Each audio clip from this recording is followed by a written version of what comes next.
2026 বিশ্বকাপের জন্য Carlo Ancelotti তার স্কোয়াড রেডি করে ফেলছে। 24 জনের একটা স্কোয়াড, 24 জনের রিউমার্স আমরা দেখতেছি।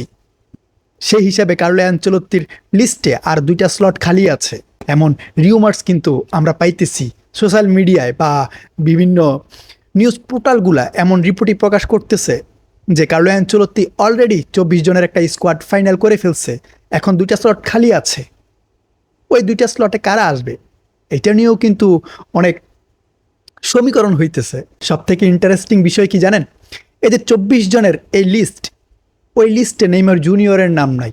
এর থেকে আরও বেশি ইন্টারেস্টিং বিষয় কি জানেন, যে 2টা স্লট খালি আছে ওই 2টা স্লটের জন্য শুধুমাত্র 3জন প্লেয়ার লড়াই করতেছে, যেখানে Lucas Paqueta, ইগোর Thiago R Enrique.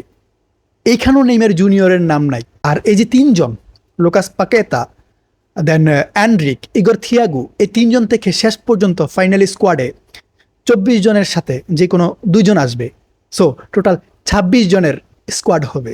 But Neymar জুনিয়রের নাম কোথাও নাই। ইভেন প্রেস কনফারেন্স যেই কোনো জায়গায় হোক, কার্লো অ্যানচেলত্তি কিন্তু নেইমার জুনিয়রকে নিয়ে কোনো ধরনের কথা বলতে চাইতেছে না। কার্লো অ্যানচেলত্তি লাস্ট টাইম কি বলছে, যে প্লেয়ারদেরকে আমি স্কোয়াডে রাখতেছি, যে প্লেয়াররা আমার স্কোয়াডে আছে, আমি জাস্ট ওই প্লেয়ারদেরকে নিয়ে কথা বলবো, বাইরের কোনো প্লেয়ার নিয়ে আমি কথা বলবো না। তার মানে কি, উনি সরাসরি নেইমার জুনিয়রকে অ্যাভয়েড করতেছে।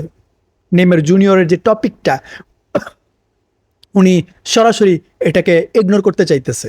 বাট ব্রাজিলের যারা লিজেন্ড আছে, এদের সরাসরি কথা, এদের সোজা কথা, ভাই বিশ্বকাপের স্কোয়াডে নেইমার জুনিয়রকে চাই। লিজেন্ডরা বুঝতেছে নেইমারের প্রয়োজন কতটুকু, নেইমার কতটুকু ব্রাজিলকে দিতে পারবে। বাট কার্লো অ্যানচেলত্তি এখন পর্যন্ত কেন বুঝতেছে না? এখন কার্লো অ্যানচেলত্তির 24 জনের যে স্কোয়াড, আমি ওইটা নিয়ে কথা বলবো, কারা কারা আছে ওইটা নিয়ে একটু কথা বলার ট্রাই করব। এর সাথে নেইমার জুনিয়র এবং লুকাস পাকেতা, অ্যান্ড্রিকে, ইগোর থিয়াগো, এদেরকে নিয়েও একটু কথা বলার ট্রাই করব। মোস্ট ইম্পর্ট্যান্ট থিং হচ্ছে, আমি নেইমার জুনিয়রকে নিয়ে একটু আলোচনা করতে চাইবো। অ্যাকচুয়ালি নেইমার জুনিয়রের 2026 বিশ্বকাপে প্রয়োজন আছে কি না, আর প্রয়োজন থাকলেও কোন কোয়ালিটির হিসেবে নেইমার জুনিয়র স্কোয়াডে আসবে, বা কোন যোগ্যতা নেইমার জুনিয়র স্কোয়াডে রাখ পাবে 2026 বিশ্বকাপ খেলতে পারবে। তবে সবার আগে আমি আপনাদেরকে নামগুলো একটু দেখাই কারা কারা আছে। দেখেন, গোলকিপার হিসাবে অ্যালিসন, অ্যাডারসন, বেন্তো। এখানে আমাদের যে একটা হোপ ছিল যে হুগো সোজা পেনাল্টি স্পেশালিস্ট, তাকে ডাকা হবে। বাট এখানে তাকে পরিকল্পনা রাখছে, পরিকল্পনা কিভাবে রাখছে, তাকে পরিকল্পনা রাখছে নাম্বার 4 হিসাবে। যদি এইখানে এই যে 3জন, অ্যালিসন, অ্যাডারসন, বেন্তো, এই 3জন থেকে যে কোনো একজন ইঞ্জুরি ফেস করে যদি বিশ্বকাপ থেকে বাদ পড়ে যায়, তখন হুগো সোজা ডাক পাইতে পারে, এমন একটা রিউমার্স পাইছি। বাট এখন স্যাড নিউজ কি জানেন, এই সিজনের জন্য অ্যালিসন বেকার আউট। মেয়ের শেষের দিকে অ্যালিসন বেকার ব্যাক করবে, মানে স্কোয়াড ঘোষণার পর। এখন সে যদি ফিট না থাকে তাহলে আমরা অ্যালিসনকে পাইতেছি না। বাট অ্যালিসনের যে রিপ্লেস, প্রপার রিপ্লেস, ওই গোলকিপারও আমাদের কাছে নাই। এই যে চিন্তার একটা বিষয় কিন্তু, এক তো অ্যালিসন আসলেও অ্যালিসন ম্যাচ ভালো করবে, বাট পেনাল্টি শুট আউটে আমাদের কোনো ভালো গোলকিপার নাই।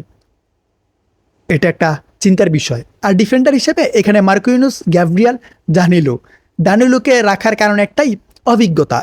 রিয়াল মাদ্রিদ সহ ইউরোপের ক্লাবগুলোতে খেলে গেছে, সেই হিসাবে একটা অভিজ্ঞতা আছে, যার কারণে বারবার তাকে ডাকতেছে। আমরা যত কথাই বলি, অভিজ্ঞতা একটা কথা আছে, পারফরমেন্স যেমনই হোক। এরপর Eder Militao, Douglas Santos, Alex Sandro, Wesley, Bremer, Leo Pereira. দেখেন এখানে প্রপার রাইট ব্যাক কিন্তু শুধুমাত্র একজন, ওয়েসলি। তার ব্যাকআপ হিসাবে এখানে দানিলুকে ডাকা হয়েছে, বাট আমি এখানে দানিলুকে চাইতেছিলাম না। ওয়েসলির প্রপার ব্যাকআপ দানিলু হইতেই পারে না। সেন্টার ব্যাকে ঠিক আছে, সেন্টার ব্যাক থেকে এখানে এই যে অ্যাডার মিলিটাওকে রাইট ব্যাক হিসাবে ইউজ করাইতে পারবে যদি কার্লো অ্যানচেলত্তি ওইভাবে সব কিছু ডিসাইড করে। এরপর মিডফিল্ডে Casemiro, Fabinho, Bruno Guimaraes, Andre Santos, Danilo. আমি এদের সবাইকে সাপোর্ট করি। ফ্যাবিনহোকে ডাকার কারণ হইতেছে, যতটুকু আমরা শুনতে পাইছি, ফ্যাবিনহোকে ডাকছে কাজিমিরোর কথা শুনে। কাজিমিরো চাইতেছিল কাজিমিরোর সাথে এমন একজন অভিজ্ঞ মিডফিল্ডার থাকুক। মিডফিল্ডার বলতে টিমে অভিজ্ঞতার প্রয়োজন আছে ভাই। সব যদি বাচ্চা ডাকেন, আপনারা 22 বিশ্বকাপ দেখেন নাই, সব বাচ্চা ডাইকা রাখছে, কিছুই হয় নাই। তো সব সময় অভিজ্ঞ প্লেয়ারও টিমের প্রয়োজন আছে, যার হিসাবে ফাবিনুকে ডাকা হয়েছে। এরপরে অ্যাটাকিং লাইনে কি করছে, এখানে Vinicius Junior, Estevao, Raphinha, Gabriel Martinelli, Luiz Henrique, Matheus Cunha আর জোয়া পেদ্রো। সো এখানে টোটাল 24 জনের যে লিস্ট, ওই 24 জনের নাম আমি আপনাদেরকে জানাইছি। এখন কার্লো অ্যানচেলত্তি আরও 2 জন কাদেরকে ডাকে, ওইটাই সব থেকে বড় কোয়েশ্চন। আপনাদের কি মনে হয় কার্লো অ্যানচেলত্তি কাদেরকে ডাকতে পারে? আপনাদেরকে একটু লজিক দিয়ে বোঝানোর চেষ্টা করি। লজিক বলতে আমার যেটা মনে হইতেছে আপনাদের সাথে নাও মিলতে পারে। দেখেন, কার্লো অ্যানচেলত্তি ডিফেন্সে টোটাল 9 জনকে ডাকছে। রাইট ব্যাকের জন্য 2 জন, লেফট ব্যাকে 2 জন, আর সেন্টার ব্যাকে উনি 5 জন ডাকছে, মিডে উনি 5 জন রাখছে। এখন অ্যাটাকিং লাইনে লেফট উইঙ্গে ভিনিসিয়াস জুনিয়র, মার্টিনেলি, রাইট উইঙ্গে রাফিনা, এস্তেভাও আর লুইস হ্যানরিক, প্লে মেকার হিসেবে শুধুমাত্র কুনহা, আর নাম্বার 9 বা সেন্টার ফরওয়ার্ড হিসেবে শুধুমাত্র জোয়া পেদ্রোকে রাখছে। এখন আমি যদি আপনাদেরকে দেখাই, কার্লো অ্যানচেলত্তি শুধুমাত্র একজন সেন্টার ফরওয়ার্ড রাখছে, জোয়া পেদ্রো। এখানে কিন্তু আরও একজন সেন্টার ফরওয়ার্ড ইন হবে। কুনহাকে শুধুমাত্র প্লে মেকার হিসেবে রাখছে, শুধুমাত্র একজন। এখানেও কিন্তু আমাদের আরও একজন প্লেয়ার প্রয়োজন আছে। এখন সেন্টার ফরওয়ার্ডে কি হবে জানেন? ইগোর থিয়াগো বা অ্যান্ড্রিক, যে কোনো একজন এখানে ইন হবে। অ্যান্ড্রিক টপ নচ পারফরমেন্স দিতেছে, অ্যান্ড্রিক প্রেস করতেছে, যতক্ষণ সে মাঠে থাকে সে প্রেস করে, সে অ্যাটাক করে, সে চান্সেস ক্রিয়েট করে, আবার সে ট্র্যাক ব্যাক করে, বল উইন করে, সে ডিজার্ভ করে।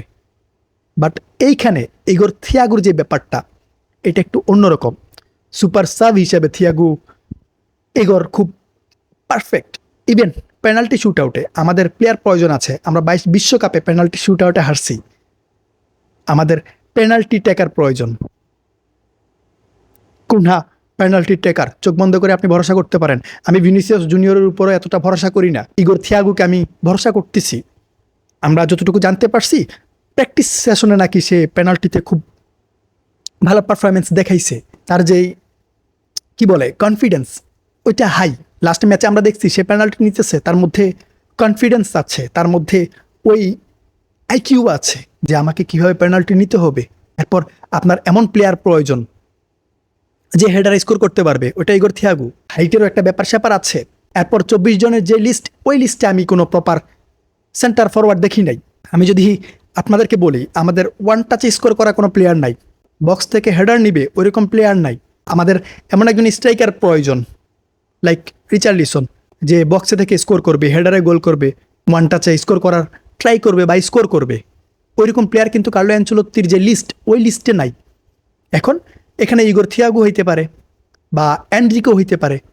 কার্লো অ্যানচেলত্তি কাকে পর্যবেক্ষণ বেশি করতেছে, কাকে নিয়ে কাজ করার পরিকল্পনা উনি করতেছে, উনি তাকেই ডাকবে।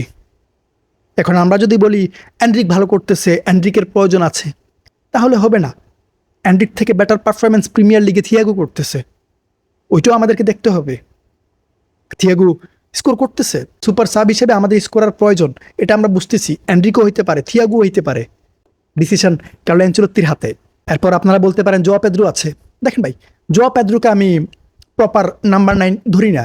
সে লাইক প্লে মেকার, কুনহার সেম, সে নিচে থেকে বল ক্যারি করে খেলতে পছন্দ করে। বাট আমাদের যেটা প্রয়োজন, বক্সের প্লেয়ার, বক্সে থেকে হেডার নেবে, বক্সে থেকে স্কোর করার ট্রাই করবে, ওয়ান টাচে স্কোর করবে। জোয়া পেদ্রো কিন্তু এমন প্লেয়ার না, এমন স্ট্রাইকার না। জোয়া পেদ্রো স্কোরিংয়ের সাথে সাথে সে চান্সেস ক্রিয়েট করে, সে নিচে আসে, বল ক্যারি করে। তবে কুনহার সাথে জোয়া পেদ্রোর ভালো একটা কম্বিনেশন হবে। এই দুইজন কিন্তু তাদের যে পজিশন, ওইটা সোয়াপ করে খেলতে পারবে। এদিকটা কিন্তু আমাদের জন্য প্লাস পয়েন্ট। এখন ধরুন এখানে ইগোর থিয়াগো বা অ্যান্ড্রিক যে কোনো একজনকে ডাকা হয়েছে, বাট এখানে আরও একটা স্লট কিন্তু খালি আছে কুনহার সাথে, কুনহার ব্যাকআপে বা কুনহার সাথে আমাদের আরও একজন প্লে মেকার প্রয়োজন। এই স্লটটা খালি আছে, যদিও এখানে পাকেতার কথা শোনা যাইতেছে, বাট পাকেতা কেন? এখানে পাকেতা কি আহামরি পারফরমেন্স দিতেছে? আমার মনে হয় না। হ্যাঁ, সে ইম্প্যাক্ট রাখতেছে, বাট আমাদের এই মুহূর্তে এমন প্লেয়ার প্রয়োজন যে কন্ট্রিবিউট করতেছে। আমাদের এমন প্লেয়ার প্রয়োজন যার ফুটবল আইকিউ হাই। আমাদের এমন প্লেয়ার প্রয়োজন যে ক্রিয়েটিভ। একজন অ্যাটাকিং মিডফিল্ডারের কাজ কি, একজন প্লে মেকারের কাজ কি? একজন অ্যাটাকিং মিডফিল্ডার, টিমের মেইন প্লেয়ার, তাকে চান্সেস ক্রিয়েট করতে হবে, ফাইনাল থার্ডে বল সাপ্লাই দিতে হবে, গেম ম্যানেজ করতে হবে, গোল করাতে হবে, গোল করতে হবে, প্রেস করতে হবে, ডিফেন্সিভলি সাপোর্ট দিতে হবে, বল কন্ট্রোল করতে হবে। মোট কথায় সব কিছুতে তার কন্ট্রিবিউশন থাকতে হবে। সবথেকে বড় কথা, একজন অ্যাটাকিং মিডফিল্ডার, একজন ক্রিয়েটর, একজন প্লে মেকার সব থেকে বেশি ক্রিয়েটিভ হইতে হবে। টিমের সব থেকে বেশি ক্রিয়েটিভ প্লেয়ার হইতে হবে অ্যাটাকিং মিডফিল্ডারকে, প্লে মেকারকে। এখন নেইমার থেকে সব থেকে ভালো ক্রিয়েটিভ প্লে মেকার কে আছে ব্রাজিল টিমে? আপনারা আমাকে দেখান। আমার মনে হয় না কেউ আছে। এখানে সব দিক থেকে নেইমার জুনিয়র আগে আছে। এখানে আপনারা কন্ট্রিবিউশনের কথা বলেন, এখানে আপনারা ক্রিয়েটিভিটির কথা বলেন। আমি আপনাদেরকে লাস্ট 10 ম্যাচের স্ট্যাটস দেখাই। কার্লো অ্যানচেলত্তি যে প্লেয়ারদেরকে ডাকছে, যেই অ্যাটাকারদেরকে ডাকছে, তাদের স্ট্যাটস যদি আমি দেখাই লাস্ট 10 ম্যাচের, Raphinha 8 goal contribution, Vinicius 7 goal contribution, Joao Pedro 6 goal contribution, Igor Thiago 6 goal contribution, Endrick 5 goal contribution, Gabriel Martinelli 3 goal contribution, Luiz Henrique 3 goal contribution, Matheus Cunha 2 goal contribution. But Neymar জুনিয়রের 12 গোল contribution, 8টা গোল, 4টা assist. আপনার যে অ্যাটাকাররা যাদেরকে আপনি রাখছেন, এদের সবার থেকে হাইস্ট কন্ট্রিবিউশন নেইমার জুনিয়রের।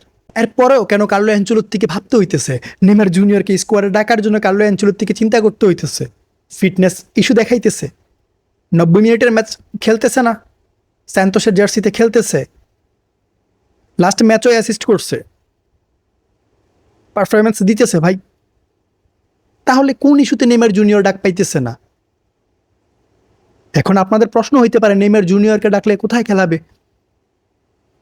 দেখেন, কার্লো অ্যানচেলত্তি যদি 4-2-2 ফরমেশনে যায়, আমাদের 2জন অ্যাটাকার প্রয়োজন, 2জন অ্যাটাকিং মিডফিল্ডার প্রয়োজন, প্লে মেকার প্রয়োজন। ওই 2জনের একজন নেইমার জুনিয়র হইতে পারে।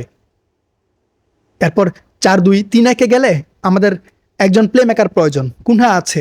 এরপর আমাদের আরও একজন প্লে মেকার প্রয়োজন, ওইটা নেইমার হইতে পারে। নেইমার ক্রিয়েটিভ ভাই। নেইমারের যে ইম্প্যাক্ট থাকবে আপনার ম্যাচে, ওইটা আপনার কোনো প্লেয়ার দিতে পারবে না। আপনারা যত কথাই বলেন, হ্যাঁ, শেষ মুহূর্তেও যদি কার্লো অ্যানচেলত্তি নেইমার জুনিয়রকে ডাকে, 90 মিনিট খেলাবে না। এটা বিশ্বকাপ, এখানে কার্লো অ্যানচেলত্তি রিস্ক নিবে না। তবে ইম্পর্টেন্ট মোমেন্টে, বিগ ম্যাচে আমাদের নেইমার জুনিয়রের প্রয়োজন আছে। নেইমার বিগ ম্যাচের প্লেয়ার ভাই।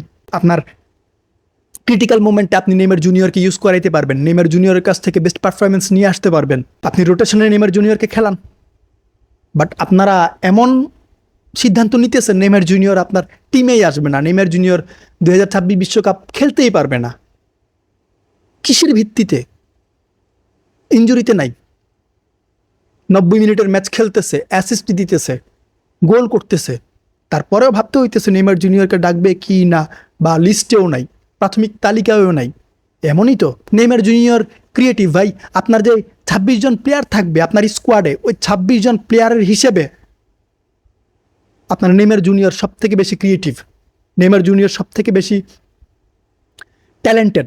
এখন কার্লো অ্যানচেলত্তি কেমন সিদ্ধান্ত নিতেছে বা কেন এই সিদ্ধান্ত নিতেছে, ওইটা কার্লো অ্যানচেলত্তি জানে। এখন যদি নেইমার জুনিয়র বিশ্বকাপের স্কোয়াডে ডাক না পায়, তাহলে আমার মনে হয় ওই রোমারিও যে কথা বলছে, নেইমার জুনিয়র যদি বিশ্বকাপের স্কোয়াডে না থাকে, তাহলে ব্রাজিল বিশ্বকাপ জিতবে না, ওইটাই হবে।